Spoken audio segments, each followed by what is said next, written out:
মামা ফুচকা কত করে? এই তো মামা 100 টাকা প্লেট। কি কর মামা 100 টাকা প্লেট? কালকে খেয়েছি 50 টাকা করে। আরে আমার বাসার সামনে খাইছি 30 টাকা করে। আপনার কি মাথা সমস্যা? আচ্ছা ঠিক আছে আপা, আপনার গলিগা একদম 50 টাকা প্লেট রাখবো। আচ্ছা তাহলে 3টা দেন।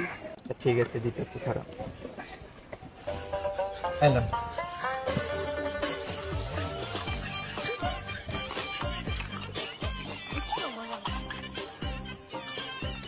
নেন মামা। ঠিক আছে আপু। ভাইয়া বিল কত হইছে? আপু বিল হইছে 3 জনের 150 টাকা। আচ্ছা দিচ্ছি আমি। আপু দাঁড়ান, আমার ফুচকার দোকানে একটা রুলস আছে, যেই মেয়ে সবচেয়ে বেশি সুন্দরী বিল ওই মেয়ে দিব। আচ্ছা আমি দিচ্ছি। না না আমি দিচ্ছি। আমি দিচ্ছি।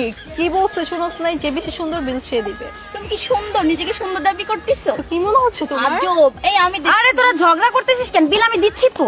আরে আমি দিচ্ছি।